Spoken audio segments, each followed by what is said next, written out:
SeeTheAnswer.com.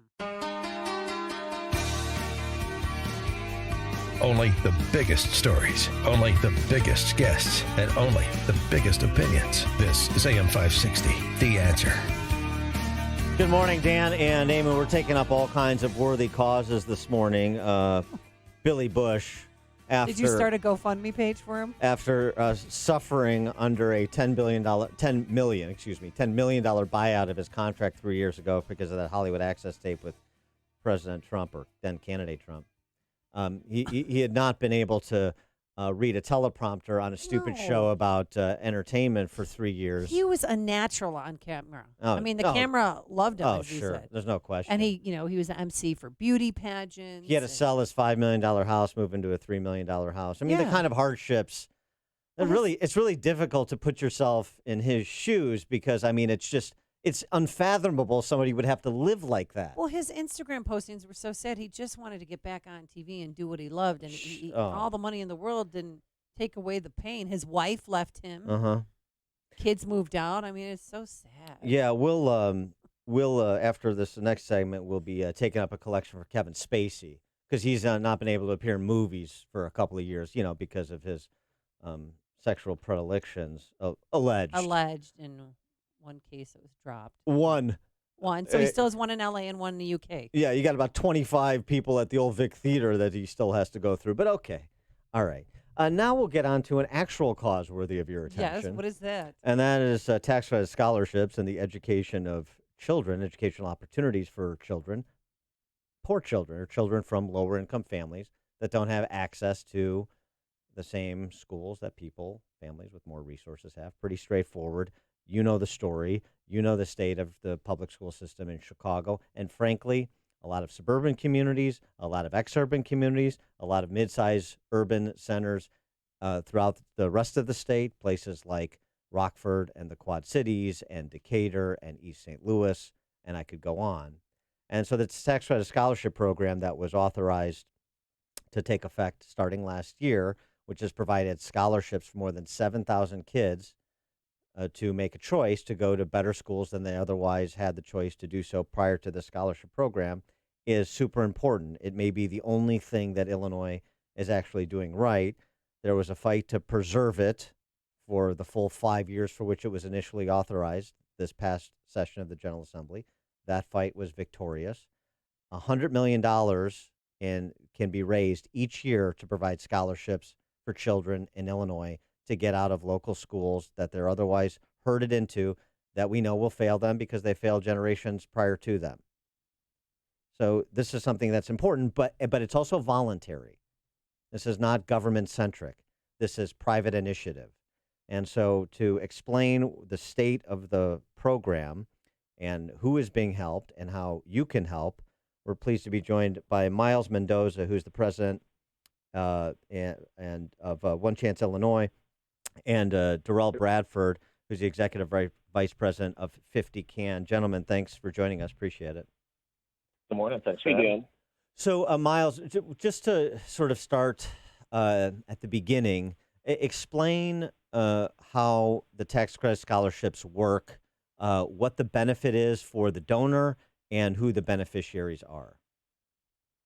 Sure. So just to correct things, I'm the president of Empower Illinois, and I only say that to make sure if you come to our website, empowerillinois.org, you go to the right place. But, essentially what this is, and even to step back, in the legislative fight, when we were in there, it was abortion and gambling and marijuana, and then this moral cause about helping low-income kids get access to scholarships. So the contrast couldn't be greater, and you're right, this is something we're doing right.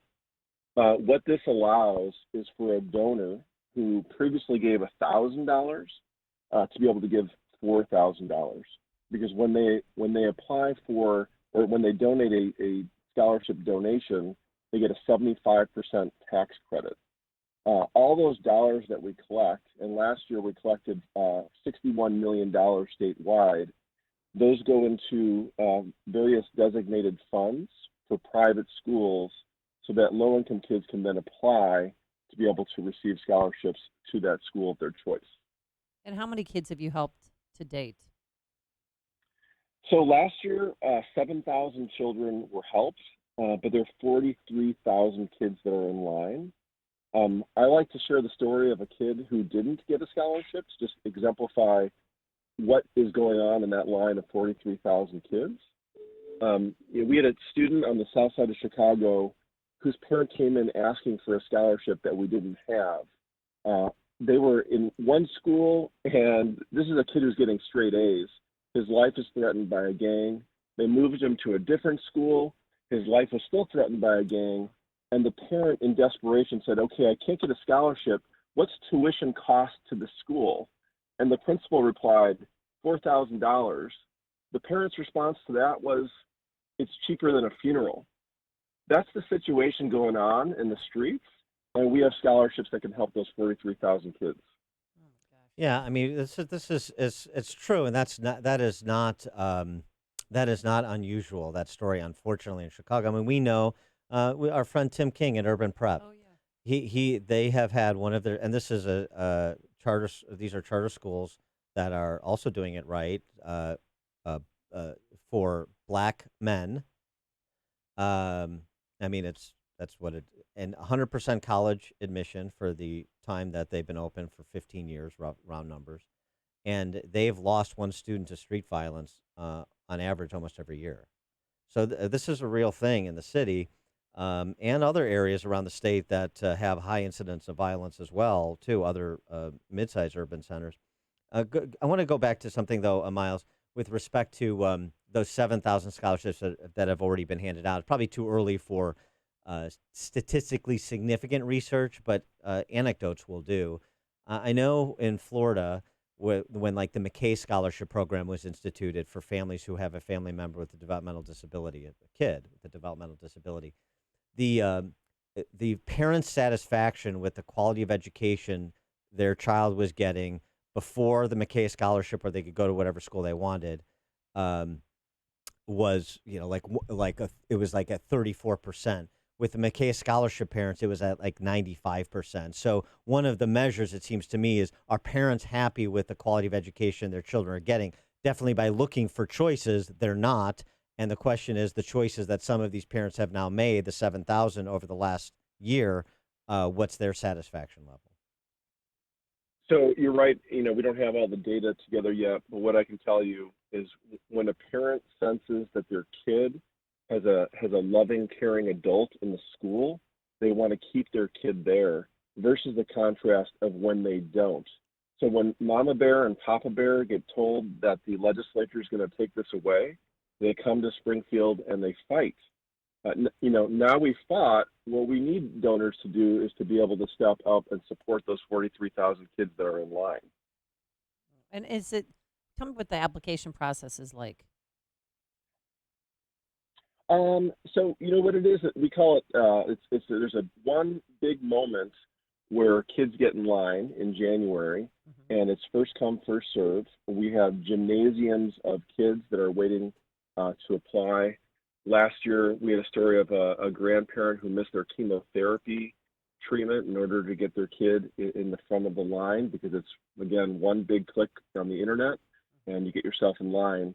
So there are right now 400 lines formed in the various schools that are registered under Empower Illinois. And as those dollars appear, the kid who's first in line gets that scholarship. And again, just to repeat those numbers, so 7,000 scholarships handed out last year, but in just 1 year, you have 43,000 families that have already queued up. So in terms of the money that can be raised, the cap of $100 million annually, and as you explain how the tax credit works, you're talking about all these families that are ready to access resources that are voluntarily provided. And it's just the beginning. Literally every day that number goes up. So with this radio show, more schools will learn that they should participate, and also some parents, grandparents, foster parents, and guardians are going to try and get their kid registered. That will only go up.